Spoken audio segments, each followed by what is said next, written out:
الحمد لله وكفى والسلام على عباده الذين اصطفى أما بعد فأعوذ بالله من الشيطان الرجيم بسم الله الرحمن الرحيم إنما يريد الله ليذهب عنكم الرجس أهل البيت ويطهركم تطهيرا صدق الله العلي العظيم وصدق رسوله النبي الأمين الكريم ونحن على ذلك من الشاهدين والشاكرين والحمد لله رب العالمین۔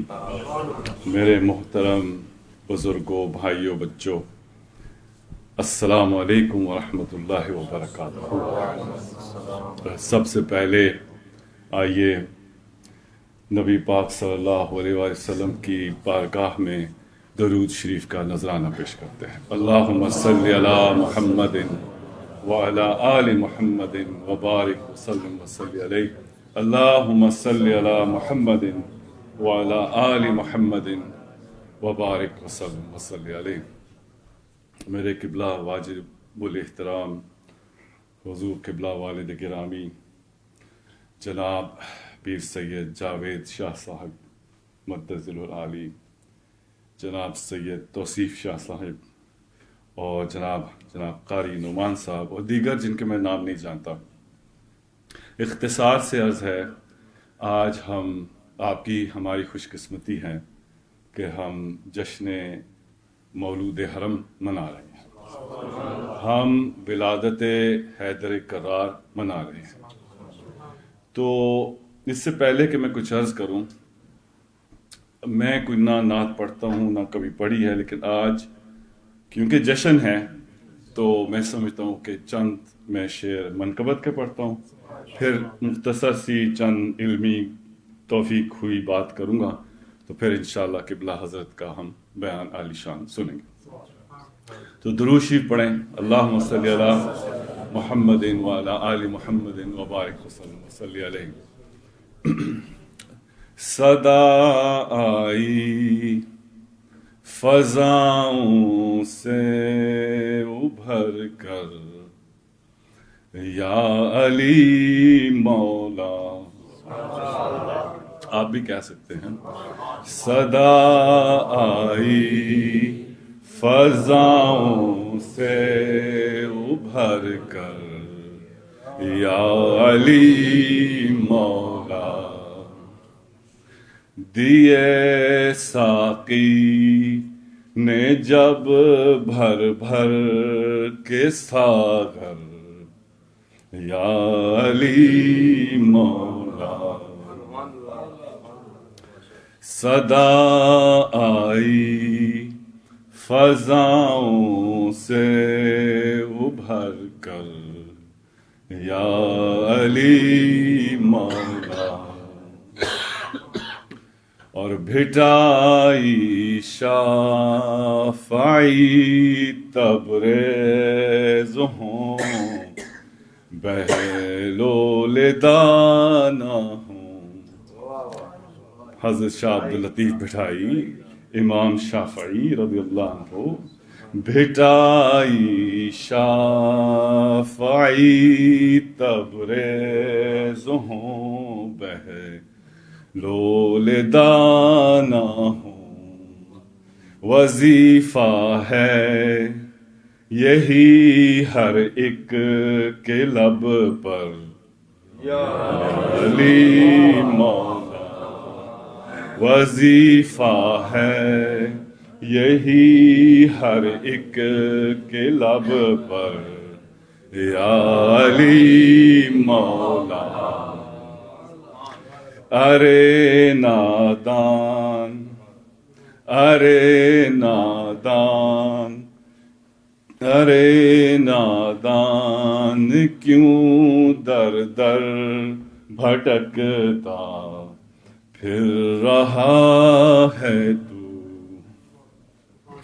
ارے نادان، ارے نادان، کیوں در در بھٹکتا پھر رہا ہے تو، کہ جب کہ علم و حکمت کا سمندر علی مولا، کہ جب کہ علم و حکمت کا سمندر یا علی مولا، اور پڑھا دستے نبی پہ آ کے کلمہ سنگریزوں نے، پڑھا دستے نبی پہ آ کے کلمہ سنگریزوں نے، اور علی کے ہاتھ پر پڑتا ہے خیبر یا علی مولا،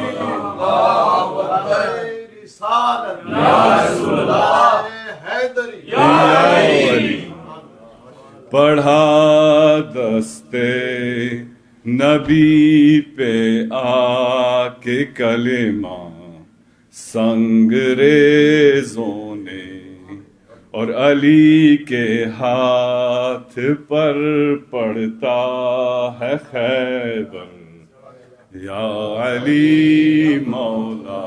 اور آخری شعر ہے، بحکم رب کہا من کن تو مولا، جب پیغمبر نے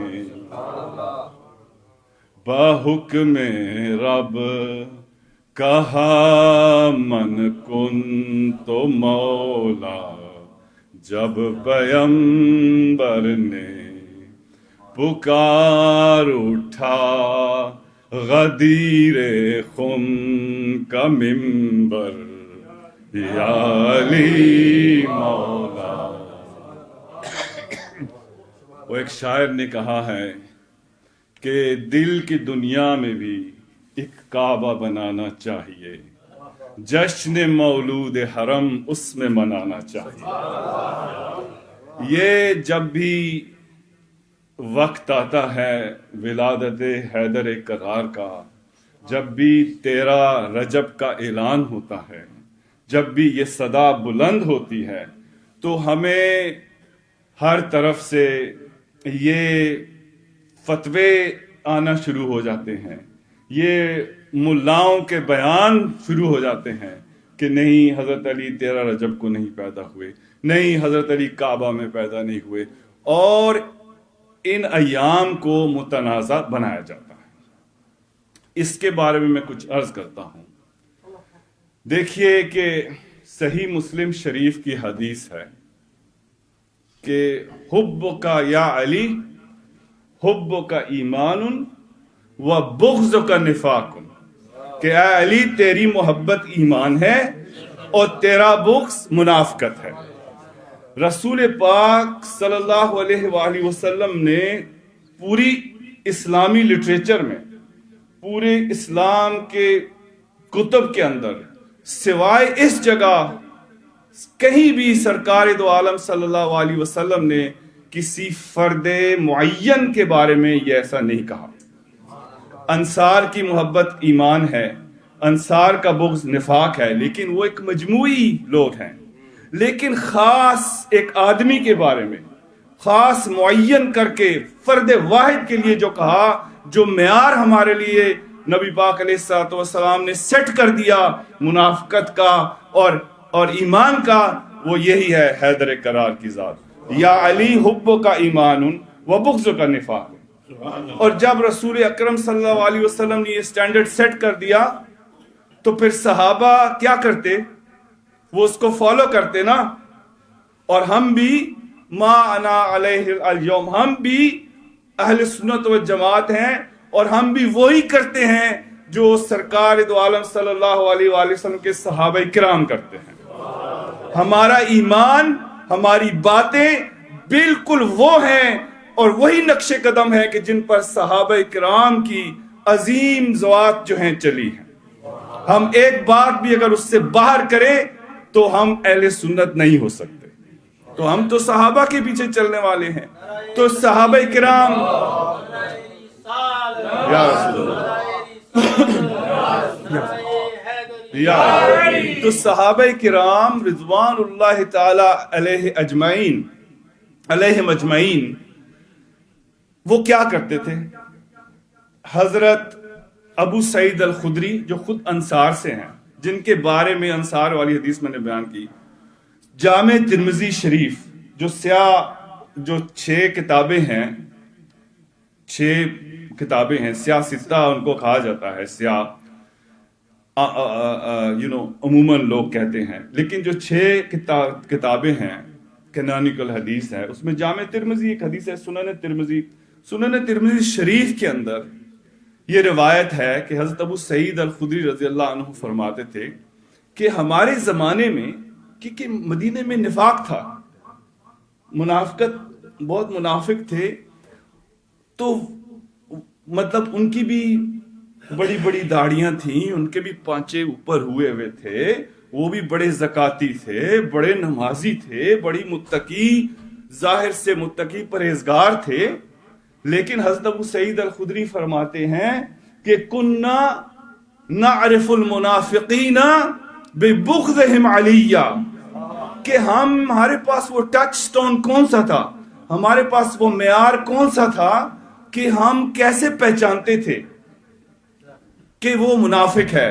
تو حضرت فرمایا کرتے تھے کہ کننا نعرف المنافقین، حضرت ابو سعید خدری کہتے تھے کہ ہم صحابہ کرام، کننا میں جو کننا ہے نا یہ جمع کا کننا ہے، یعنی کہ ہم صحابہ کرام، یہ وہی والا کننا ہے، وہ جو مشہور کننا ہے، میں اس طرف نہیں جاتا، لیکن کننا ہم صحابہ، تو صحابہ کرام یہ جاننا چاہتے کہ اگر یہ شخص مومن ہے یا منافق ہے، چھپا ہوا ہے، تو یہ حضرت ابو سعید خدری کہتے ہیں کہ ہم صحابہ اس کے سامنے علی کا نعرہ مارتے، ہم اس کے سامنے حیدر کرار کا ذکر کرتے.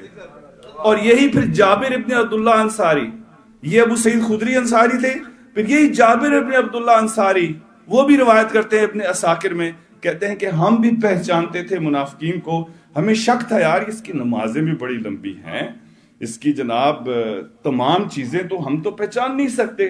تو وہ کہتے ہیں کہ ہم بھی پھر جا کے بیٹھتے تو ذکر علی کرتے تو اس کے چہرے کا رنگ بدل جاتا، تو ہمیں پتہ چل جاتا یہ منافق ہے.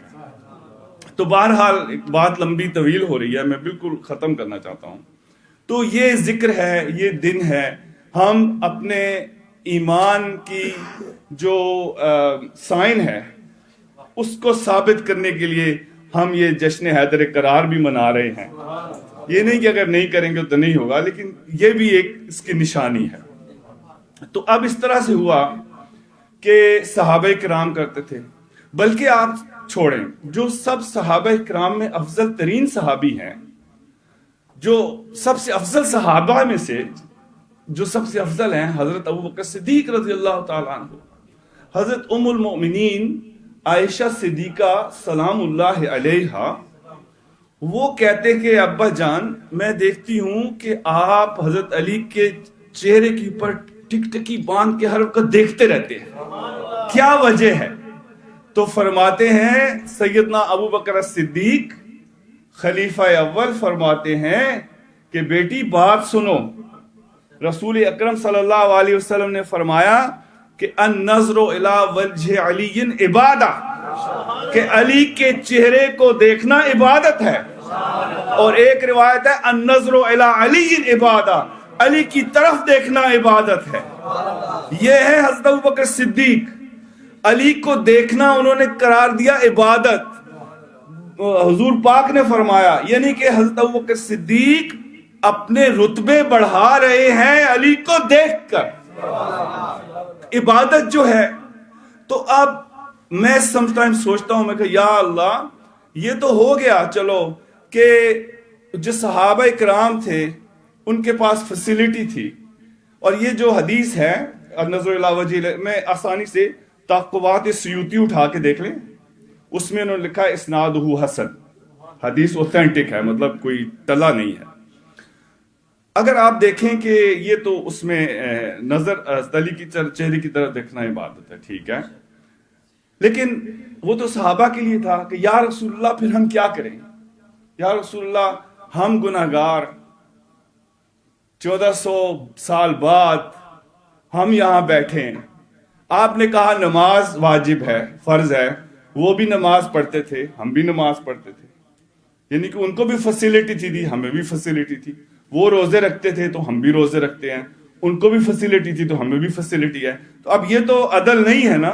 اللہ تعالیٰ کہتا ہے کہ ان اللہ یامر بالعدل والاحسان، اللہ تو آپ کو عدل کا حکم کرتا ہے، تو یہ کیسا عدل ہوا کہ ان کو تو فیسیلیٹی ہو عبادت کرنے کی علی کے چہرے کی طرف، اور ہمیں آج میسر نہ ہو۔ خواب میں تو چلو جو خوش نصیب ہے ان کو ہوتی ہے، تو رسول اللہ علیہ الصلوۃ والسلام فرمائیں گے کہ تمہیں گھبرانے کی ضرورت نہیں ہے، بلکہ ذکر علی نے بعدا، کہ علی کا ذکر بھی عبادت ہے۔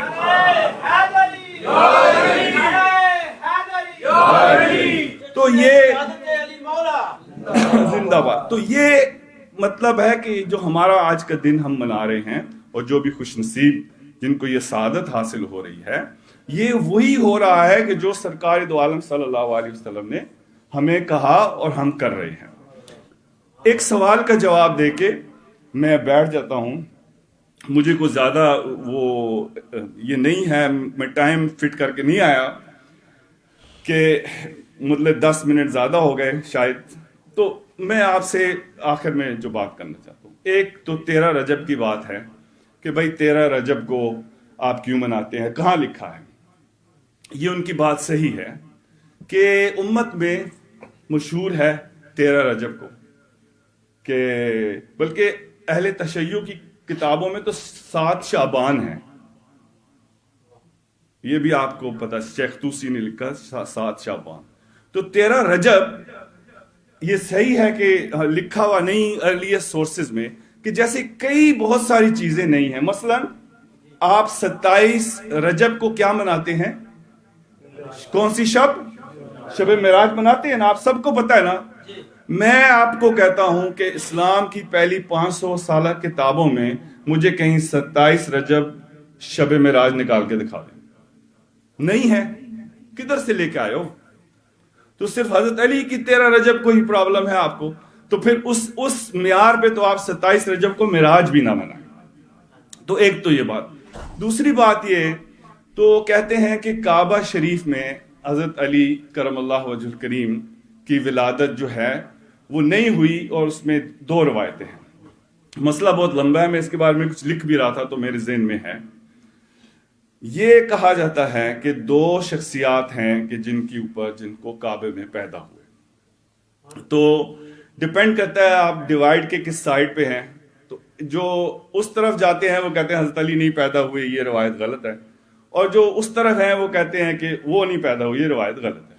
ان کا نام تھا حضرت حکیم ابن حزام رضی اللہ عنہ، اور ایک ہے حضرت علی ابن ابی طالب علیہ السلام۔ جو حکیم ابن حزام ہیں رضی اللہ عنہ، وہ فتح مکہ سے پہ اسلام لے کے آئے، یعنی کہ فتح مکہ جب ہوا تو تب آپ اسلام لے کے، یعنی کہ وہ طلقاء میں سے تھے، جیسے حضرت ابو سفیان وغیرہ ہیں، یہ اس کیٹیگری میں ہے۔ تو یہ فتح مکہ بالکل آخر میں جا کے فتح مکہ پہ آپ اسلام لے کے آئے، حالانکہ امام بخاری فرماتے ہیں کہ ان کو 60 سال انہوں نے جاہلیت کا دور میں پایا، اور 60 سال جاہلیت کے بعد، یہ حضور اکرم صلی اللہ علیہ وسلم سے پہلے پیدا ہوئے، یعنی کہ ان کی پیدائش نبی پاک علیہ السلام سے پہلے کی ہے۔ تو حضرت حکیم ابن حزام کے بارے میں کہا جاتا ہے کہ وہ بھی کعبے میں پیدا ہوئے، اگرچہ وہ اس وقت اسلام مطلب ہے کہ حضور پاک بھی نہیں پیدا ہوئے تھے، اس سے پہلے کی بات ہے۔ تو اب ہم جب ان سے پوچھتے ہیں کہ ٹھیک ہے، اگر کہیں کے اوپر کوئی پیدا ہوتا ہے تو اس کی کوئی سند دکھاؤ، اس کی کوئی ثبوت پتہ کرے، تو ہمارا تو یہ جو حدیث تاریخ کا ہے وہ ایویڈنس پہ بات ہوتی ہے نا، ایسے آپ ہوا میں تو کوئی بات نہیں اڑا سکتے۔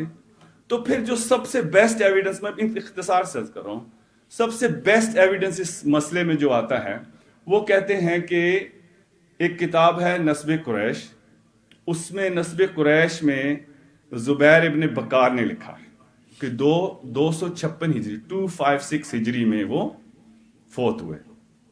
اور انہی کے کزن جو ہیں، انہی کے رشتہ دار مصعب ابن عبداللہ الزبیری، انہوں نے اس کی جمارت و نسب قریش جو تھی نا زبیر بن بکار کی، اسی کتاب کا چربہ کر کے، اپنے کزن کی کتاب کا چربہ کر کے انہوں نے نسب قریش لکھی، اور یہ 236 میں فوت ہوئے.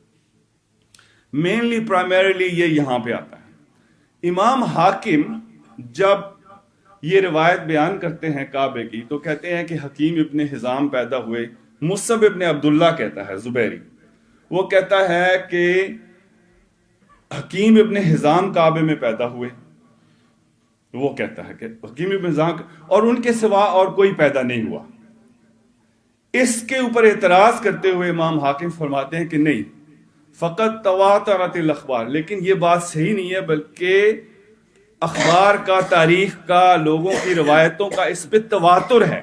اب تواتر کیا ہے؟ مثال کے طور پہ آپ میں سے کوئی چائنا گیا ہے؟ نہیں گیا نا. اگر آپ کہیں کہ مسجد میں قسم کھاؤ کہ چائنا کوئی ملک نہیں ہے، آپ کھا سکتے ہیں؟ نہیں کھا سکتے، کیونکہ جو ہمارا علم چائنا کے بارے میں ہے وہ تواتر سے ہے. تو یہ تواتر وہ کہتے ہیں کہ اخبار کا تواتر ہے کہ حضرت فاطمہ بنت اسد نے والدت پیدا کیا علی کو کہاں؟ فی جوف الکعبہ، کعبے کے درمیان بیچ میں. تو اب امام حاکم کہہ رہے ہیں کہ ایک واحد سند سے بات نہیں ہو رہی، بلکہ وہ فرما رہے ہیں کہ اس پہ ایک میسز یعنی کہ مشہور بات ہے، امت میں ایک مشہور بات ہے. تو وہ رد کر رہے ہیں مصعب بن عبداللہ کا. دوسری روایت اسی مستدرک حاکم میں ہے علی بن عصام العامری سے، وہ 228 میں فوت ہوئے ہیں، اور وہ کہہ رہے ہیں کہ حکیم ابن حزام کعبہ میں پیدا ہوئے. یہ اسٹرانگسٹ ایویڈنس ہے. اب میں ذرا اصول حدیث کے متعلق ایک سوال پیش کرتا ہوں، کہ ریکارڈ ہو رہا ہے تو میں تب آپ کے لیے ریکارڈ کر رہا ہوں. اب سوال میں پیش کرتا ہوں کہ پہلی تو بات ہے مصعب ابن عبداللہ کی اور زبیر بن بکار کی. یہ لوگ تو امام ابن اسیر الجزری نے رحمۃ اللہ تعالی علیہ نے، بڑے اہل سنت کے عظیم امام ہیں، وہ الکامل فی تاریخ میں لکھتے ہیں، سن 236 کے حالات میں لکھتے ہیں، کہتے ہیں یہ جو مصعب بن عبداللہ ہے نا، کانا منحرفا عن علی علیہ السلام، یہ تو مولا علی کا دشمن تھا. تو آپ نے دیکھا کہ یہ روایت اس نے حکیم ابن حزام رضی اللہ عنہ کے بارے میں گھڑی دشمنی کرنے کے ساتھ. اور ابن ندیم نے الفہرست میں لکھا، جو 385 میں فوت ہوئے ہیں، وہ کہتے ہیں کہ مصعب و ابوہ، کہ مصعب اور اس کا باپ کانا من شرار الناس، یہ خبیث ترین لوگوں میں سے لوگ تھے، اور وہ کیا کہتے تھے؟ یہ متحملین تھے علی ولد علی علیہ السلام، یہ حضرت علی کی اولاد کے دشمن تھے. اور جو مصعب تھا، مصعب کے جو والد تھے عبداللہ، یہ جو ہم کہتے ہیں نا حضرت غوث پاک پیران پیر دستگیر رضی اللہ تعالیٰ عنہ، ان کے جد امجد ہیں حضرت عبداللہ محض جو نجیب الطرفین سید ہیں. دیکھو یعنی کہ ان کی والدہ کی طرف سے اور والد دونوں کی طرف سے وہ نجیب الطرفین ہیں. اسلام میں سب سے پہلے جو نجیب الطرفین سید ہیں وہ حضرت امام محمد باقر علیہ السلام ہیں، جو 56 ہجری میں پیدا ہوئے، اور والدہ کی طرف سے وہ امام حسن کے بیٹے ہیں، اور والد کی طرف سے امام حسین کے 56 ہجری میں. پھر 72 ہجری میں حضرت سیدنا عبداللہ المحض پیدا ہوئے، جو نجیب الطرفین سید ہے، جو باپ کی طرف سے حسنی اور ماں کی طرف سے حسینی. اب یہ جو عبداللہ ابن محض ہیں، سرکار غوث پاک بغداد رضی اللہ تعالیٰ عنہ کے جد امجد، ان کے ایک بیٹے تھے یحییٰ. تو یہ جو باپ بیٹا تھے، اس کا جو باپ تھا، اس کی دشمنیاں تھیں حضرت یحییٰ بن عبداللہ المحض کے ساتھ. اور یہ تو آپ کو میں سند کی بات بتا رہا ہوں کہ سند جو ہے یہ حضرت حکیم ابن حزام کی کعبے میں پیدا ہونے کی، یہ ایسے لوگوں کی روایت ہے. دوسری بات ہے کہ 236 میں ایک بندہ، 256 میں ایک بندہ فوت ہو رہا ہے، 256 میں زبیر بن بکار مثلا، یا 236 میں. اب ہجری میں نبی پاک صلی اللہ علیہ وسلم 11 ہجری پہ آپ کا وصال ہے، تو اب ہجری سے پہلے 60 سال حضرت حکیم ابن حزام پیدا ہوئے. 60 سال وہ رکھیں اور 240 سال یہ رکھیں تو یہ تو تقریباً 300 سال بنتا ہے نا، 300 سال۔ اب ہم آپ سے پوچھتے ہیں کہ برائے مہربانی یہ جو 300 سال کا پاڑا ہے، یہ جو 300 سال کی سند ہے، یہ تو ذرا پیش کرو، ہے نہیں نا۔ ایک تو یہ بات ہے۔ دوسری وہ جو نسب قریش اس نے لکھی مصعب نے، تو جو نسب کی بات ہوتی ہے وہ آپ یوں کرتے ہیں کہ آپ پہلے بنو ہاشم میں لکھتے ہیں تو سب سے جو بڑی عمر میں تھے حضرت ابو طالب تھے، پھر حضرت عباس، اور اس طرح چچوں کی اولاد، اس طرح لکھتے ہیں۔ لیکن اس نے مصعب نے ایسا ٹرائی کیا کہ پہلے حضرت عباس جو چھوٹے ہیں ان کی شجرے سے شروع کیا اور بعد میں جا کے حضرت ابو طالب کا شجرہ ذکر کیا، یعنی کہ یہاں بھی تعصب۔ تو ایک تو یہ بات ہے۔ اب میں ختم کر رہا ہوں، میں کب سے ختم کر رہا ہوں ایسے سو دروشی پڑھے تو ختم ہو۔ اللہ صلی علی محمد وعلی آل محمد مبارک وسلم صلی اللہ۔ تو یہ تو اس کی حالت ہے۔ اور اسی طرح علی بن اسام العامری کی جو روایت ہے وہ 228 میں فوت ہوئے ہیں، اور یہ حساب ان کا ہے۔ آخری بندہ 228 میں کہہ رہا ہے کہ حضرت حکیم بن نظام کعبے میں پیدا ہوئے، سو 228 پلس وہ پچھلے 60-70 سال، تو 296، 300 سال تقریباً یہاں بھی بنتا ہے۔ 300 سال کی سند لے کے آؤ۔ اور جن بزرگوں نے کہا انہوں نے مصعب کی کتاب سے ہی نقل کر کے کہا، چاہے وہ بڑے بزرگ ہیں، لیکن یہ سند کا تو پاڑا ہے نا، مطلب ہے نہیں۔ اب اس کے برعکس حضرت علی ابن ابی طالب کرم اللہ وجہ الکریم کے متعلق کیا ہے؟ اب حضرت علی کے بارے میں امام حاکم جو علماء ہیں وہ جانتے ہیں کہ ایک ہوتی ہے حدیث اور ایک ہوتی ہے اصول حدیث۔ اصول حدیث پہ بین الدفتین ہمارے پاس جو کتاب ہے وہ سب سے پہلے کتاب وہ امام حاکم کی ہے، معرفت و علوم الحدیث، قبلہ حضرت صاحب کی لائبریری میں ہے۔ یعنی کہ حدیث کا اتنا ماسٹر آدمی ہے کہ اس نے اصول حدیث پہ کتاب لکھی۔ اب وہ آدمی کہہ رہا ہے کہ حضرت علی کی ولادت کعبہ میں ہونے پہ تواتر ہے۔ تواتر کا مطلب ہے کہ اتنی مشہور بات ہے۔ مثلا معراج شریف پہ سرکار دو عالم صلی اللہ علیہ وآلہ وسلم تشریف لے گئے، وہاں ایک پتھر تھا جس پہ پتھر کے سرکار کے قدمین مبارک کا نشان ہے، بڑا راک ہے، وہاں سرکار کھڑے ہوئے، پتھر پہ نشان ہے۔ ہم اہل سنت اور دیگر عرب علماء کہتے ہیں کہ معراج شریف پہ سرکار کے یہ نشان ہے پتھر پاؤں کے، قدم مبارک کے۔ تو ابن تیمیہ، شیخ ابن تیمیہ بہت بڑے عالم ہیں، سلفی عالم ہیں، وہ کہتے ہیں نہیں، ہم نہیں مانتے، اس کی سند لے کے آؤ۔ تو حضرت علامہ یوسف نبہانی وغیرہ اور دیگر علماء وہ کہتے ہیں ہمیں اس کی سند کی ضرورت نہیں، کیونکہ یہ واقعہ مشہور ہے۔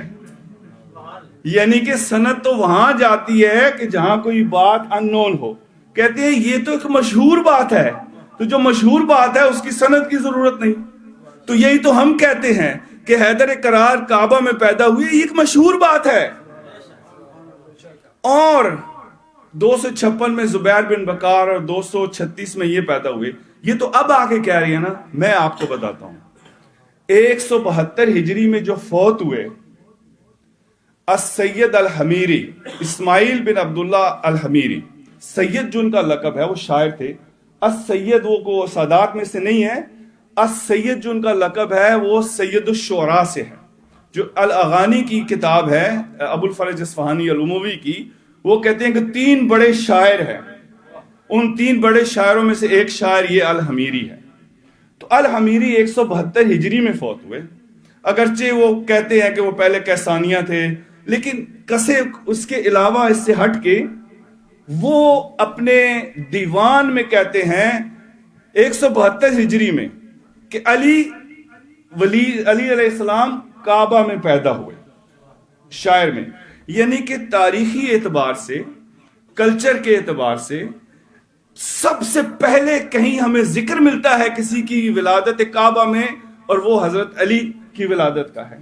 اور شعر اور شاعری تب ہوتی ہے کسی چیز کے بارے میں کہ جب کوئی چیز معاشرے میں رچ بس جائے، یعنی کہ معاشرے میں ایک چیز رچی ہوئی بسی ہوئی ہے تو پھر جا کے اس پہ شعر کا ایکسپریشن ہوتا ہے۔